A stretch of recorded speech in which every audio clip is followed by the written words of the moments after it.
Bugün sizlerle ikinci sinif dərslikdə olan məlumatları bölüşəcəm. Birinci mövzu təbiət və rəssamdır. Ümumiyyətlə təbiət daima yaradıcı insanların marağına səbəb olur və təbiətdən ilham alaraq əsərlər ərsəyə gətirirlər. Məsələn, musiqiçilər musiqi bəstələyir, şairlər şeir yazırlar, rəssamlar isə rəsmlər çəkirlər. Müşahidəçi də o şəxsdir ki, ətraf aləmi seyr edir və rəssam da o şəxsə deyilir ki, həmin o müşahidələrdən sirli-sehrli təsvirlər yaradır. Burada da iki rəssama aid olan iki əsər verilibdir. Birinci əsər Səttar Bəhluzadənin Amsar bağlarında adlı əsəridir. Bu əsər mənzərə janrına aid olan bir rəsm əsərdir. Daha sonra Lətif Feyzullayeva aid olan Yay rəsmi görürük ki, o da məişət janrına aid olan bir rəsm əsərdir. Daha sonra akvarel və quaş, bunların hər ikisi də rəngkarlığın texnikasıdır. Akvarel incə boyadır, yəni incə şəffaf xüsusiyyətlərə malik olan bir boyadır və bu boyadan istifadə edən zaman sudan çox istifadə olunur və akvarellə rəsm çəkən zaman ağ rəng elə vərəqin, kağızın öz rəngidir, yəni ağ rəngdən istifadə olunmur. Lakin quaş, onun şəffaflığı yoxdur, o qatı boyadır. Bununla iş zamanı isə sudan az istifadə olunur. Quaşda isə belə deyim də ağ rəngdən istifadə etmək olur. Sonra gəlir pastel. Pastel yumşaq təbaşirdir və pastel vasitəsilə belə deyim də rəngləri, ləkələri asanlıqla yaymaq olur. Pastel özü də xəmir mənasını bildirir. Daha sonra karandaş və flomasterləri görürük ki, bunlar da təsvir alətləridir. Üç əsas rəng var. Qırmızı, sarı, göy rəng. Bu üç rəngi heç bir rəngdən almaq olmur, lakin onların qarışığından müxtəlif rəng çalarları almaq olur. Məsələn, qırmızı və sarı qarışanda narıncı rəngi alınır, yaxud da göylə sarını qarışdıranda yaşıl rəngi alınır. Qırmızı və göyün qarışığından bənövşəyi rəngi alınır və s. Burada zolaq görürük, göy qurşağı zolağı. Burada da rənglərin ardıcıllığını yadda saxlamaq lazımdır. Birinci rəng qırmızı, daha sonra narıncı, sarı, yaşıl, mavi, göy və bənövşəyi rəng. Bu ardıcıllığı belə deyim, yadınızda saxlasanız daha yaxşı olar.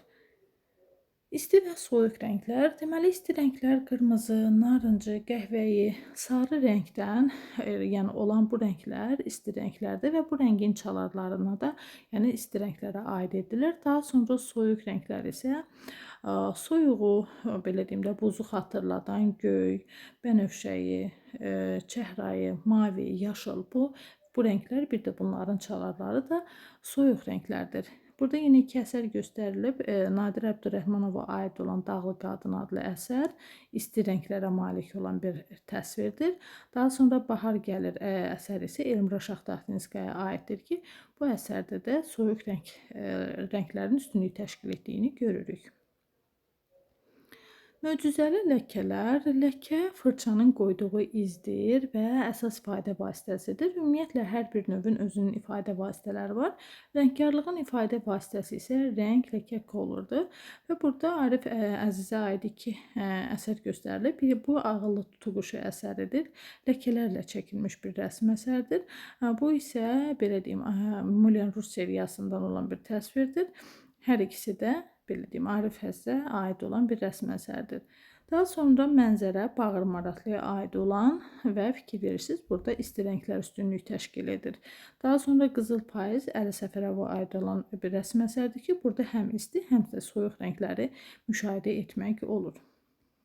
Kompozisiya isə ayrı-ayrı hissələrdən bütöv bir təsvir yaratmaqdır. Belə deyim, burada ağac, bank görürük. Bunlar ayrı-ayrı hissələrdir və bunları birləşdirərək ümumi bir fikir ifadə olunur. Yəni, bir fikir ifadə etmək üçün, belə deyim də, bunları birləşdiririk və kompozisiya yaranır. Kompozisiyada da, yəni əsas, belə deyim, diqqət yetirilməli olan odur ki, vərəq üzərində düzgün yerləşdirilsin. Burada 4 təsvir verilib. 4 təsvirdə birinciyə baxaq.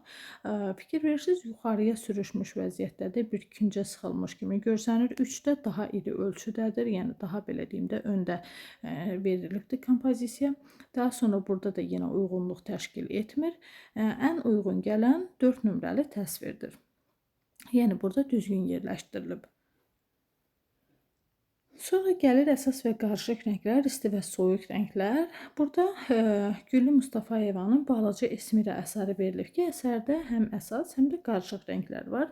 Əsas rəng qırmızıdır, yerdə qalan rəng çalarları qəhvə idi, bənövşə idi. Bunlar da rəng qarışığından, yəni rəngləri qarışdıraraq əldə edilmiş rənglərdir. Daha sonra isti və soyuq rənglər. İsti rənglər burada qırmızı rəngdir. Daha sonra onun belə deyim də arxa planda göstərilən yaşıl və qəhvəyi tonlar, bunlar isə hər biri belə deyim də alınma rənglərdə qarışdırılaraq alınıb və yaşıl rəng burada soyuq rəngi təşkil edir. Burada da kompozisiyanın düzgün göstərildiyi bir belə deyim də təsviri istəyir. Birdə təbii ki, uyğunluq yoxdur.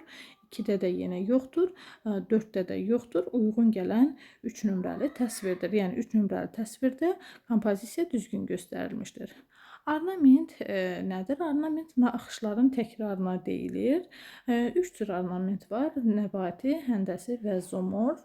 Burada ikisinin belə deyim də, ikisinə nümunə olaraq göstərilib. Çiçəklərin, güllərin, yarpaqların təsviri nəbati ornamentdir. Bu da onlara nümunə. Daha sonra həndəsi ornamentlər var. Həndəsi fiqurlardan ibarət olan bir də zoomorf ornamenti var ki, orada da heyvan, quşlar, balıqlar, həşəratlar təsvir olunur. Və burada dekorativ tətbiqi sənət nümunələri göstərilib ki, bunların da hər birinin üzəri müxtəlif ornamentlərlə bəzədilib. Deməli, bu naxış, yəni tək element, daha sonra bunun təkrarlanması isə ornamenti yaradır. Sonra gəlir simmetriya. Simmetriya nədir? Deməli, simmetriya odur ki, obyekt qatladığımız zaman onu tərəfləri bərabər olsun. Bu simmetrik oxdur. Simmetrik ox vasitəsilə obyekti iki hissəyə böləndə, əgər tərəflər üst-üstə düşürsə, deməli simmetrikdir. Məsələn, kəpənək simmetrikdir, ancaq bu qab simmetrik deyil. Daha sonra burada çaşqa və digər su qabı var ki, bunlar da simmetrik deyil. Məsələn, simmetriyaya quşu misal göstərmək olar. Bu qabda simmetrikdir, yolka, top və s. Yəni, tərəflərin üst-üstə düşməsi simmetriya adlanır. Daha sonra naturadan rəsm. Naturadan rəsmdə qarşımızda olan varlıqların təsvir edilməsidir və birinci sinif metodik vəsaitin izahında mən naturadan rəsmin şagirddə hansı biliyi, bacarıq formalaşdırdığı haqqında ətraflı məlumat vermişəm və burada da yenə kompozisiyanın belə deyim də, daha doğrusu yəni təsvirin vərəq üzərində düzgün yerləşdirildiyini, hansı rəqəmdə düzgün yerləşdirdiyini soruşur. Burada da təbii ki, ən uyğun gələn 6 nömrəli təsvirdir. Sonra animalistikada bayaq qeyd etdik ki, belə deyim də, heyvanlar, quşlar təsvir olunur və animalistika janrında rəsm, yəni çəkən, təsvir yaradan şəxsə də animalist deyilir. Burada Çin animalistikasına aid olan nümunələri görürük, rəngkarlıq növünə aid olan. Daha sonra qrafikaya aid olan qrafik rəsm görürük ki, bu da Rus animalistikasına aiddir. Bir də heykəltaraşlıq nümunəsi görürük ki, bu da Vasil Vataginə aiddir ki, o da Rus animalistikasına nümunədir. Burada da plastilindən göstərilib müxtəlif heyvan, yəni heyvanları düzəltmək olur və plastilin eyni zamanda belə deyim də, plastilindən təsvir yaratmaq yapılma üsulu ilə olur. Daha sonra gəlir Mikayıl Abdullayev. Mikayıl Abdullayev da Azərbaycan xalq rəssamıdır və mənzərə janrında əsərlər çəkmiş rəssamlarımızdan biridir. Burada iki əsəri göstərilib, mənzərə, bir də dağlar əsəri. Mənzərə əsərində hər ikisi mənzərə janrına aiddir və birinci rəsmdə, yəni mənzərə əsərində biz görürük həm isti, həm də soyuq rəngləri, amma daha çox diqqəti çəkən isti rənglərin çalarlarıdır.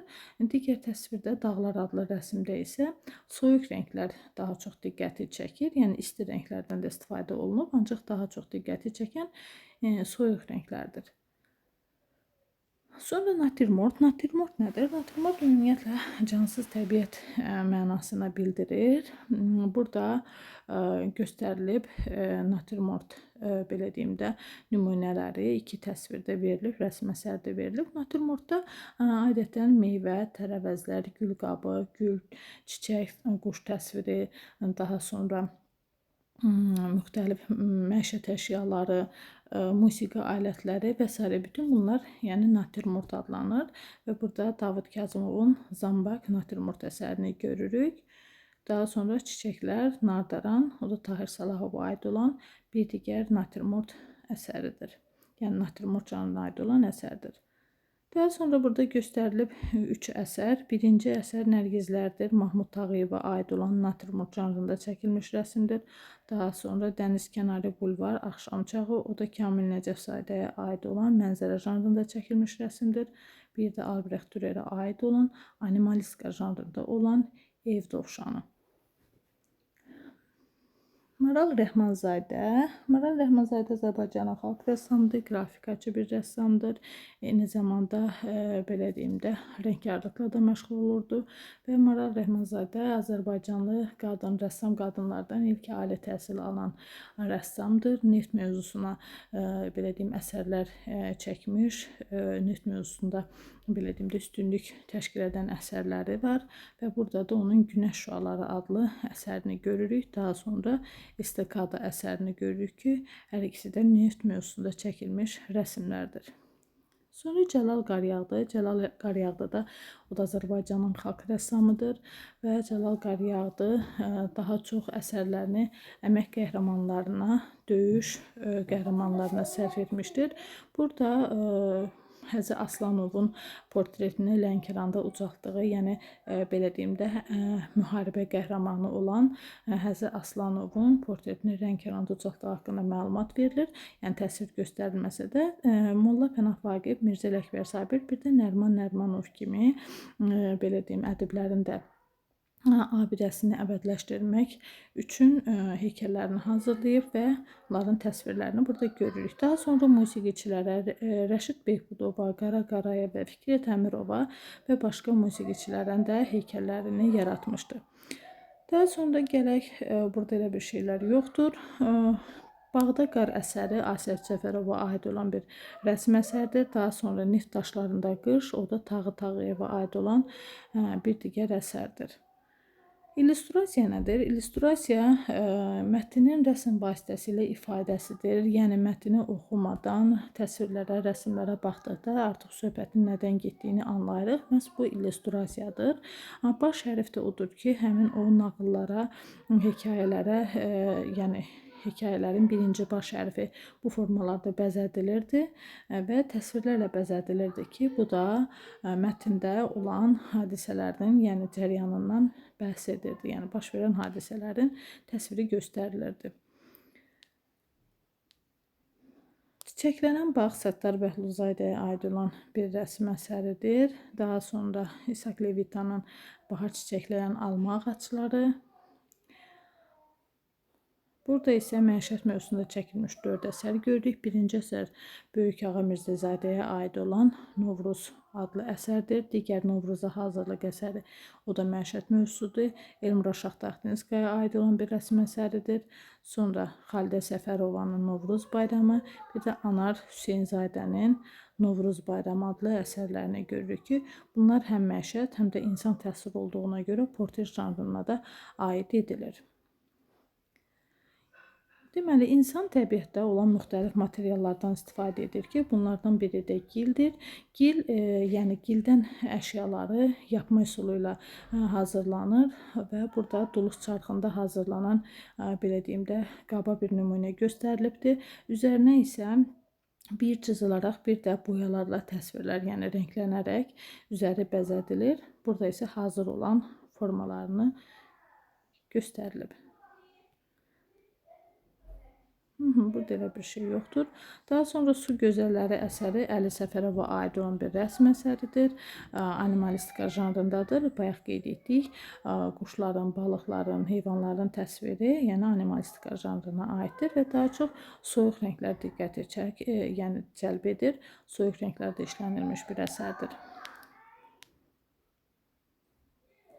Sonra gəlir tikmələr, təbiət motivləri, qabları bəzədiyi kimi, xalçaları bəzədiyi kimi tikmələri də bəzəyirdi və burada da tikmələrdən, yəni nümunələri görürük ki, yəni təbiət motivlərini xatırladan nümunələri görürük. Bu cür nümunələr, yəni töhfələr vermiş rəssamlardan biri də Mirzə Qədim İrəvanidir və onun çoxlu sayda naxış rəsmləri var idi ki, yəni tikmələrə töhfə vermişdir. Burada Matələt xanım əsəri görürük ki, o da Mirzə Qədim İrəvaniyə aid olan portret janrında çəkilmiş bir rəsm əsəridir. Daha sonra Gənc oğlan var, o da Mirzə Qədim İrəvaniyə aid olan, o da portret janrında çəkilmiş bir rəsm əsəridir.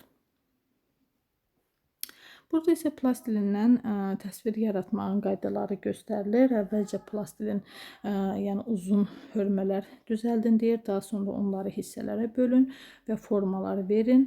Daha sonra iplərə keçirərək bəzək əşyası, yəni burada belə deyim də boyunbağı, qolbaq düzəldilmiş nümunələr var. Bayaq qeyd etdik, illüstrasiya nədir? İllüstrasiya nağıllara, hekayələrə çəkilmiş rəsmlərdir. Yəni mətnin belə deyim də rəsm vasitəsilə ifadəsidir. Daha sonra Lalələr əsəri Mahmud Tağıyeva aid olan bir rəsm əsərdir. Daha sonra Süsənlər, o da Xalidə Səfərovaya aid olan rəsmdir. Sonra gəlir dünyanın məşhur muzeyləri. Dünyanın məşhur muzeylərindən biri də Luvr muzeyidir. Luvr muzeyi Fransada yerləşir, Parisin mərkəzində. Bu muzey əvvəllər qala olub, daha sonra da Kral Sarayı olub. Sonralar isə artıq muzey kimi fəaliyyətə başlayır və bu muzeydə Azərbaycan sənətkarlarının yaratdığı nadir dekorativ tətbiqi sənət nümunələri də nümayiş etdirilir və bura xalçadan, gümüşdən, yəni bürüncdən düzəldilmiş metal, bədii metal sənət nümunələrinə aid etmək olar. Eyni zamanda tikmələr var və s. Burada bürünc dolça göstərilir ki, bu da Azərbaycan incəsənətinə aid olan bir belə deyim də əşyadır. Bu da Luvr muzeyində saxlanılır. Daha sonra Topqapı Saray muzeyi. Topqapı Saray muzeyi də İstanbulda yerləşir. Və bu muzeydə həm Azərbaycan tətbiqi, həm də təsviri sənət nümunələri saxlanılır. Məsələn, xalçaları qeyd etmək olar. Burada da yenə tikmələri qeyd etmək olar. Eyni zamanda iki belə deyim də burada əşya görürük. Biri kəmərdir.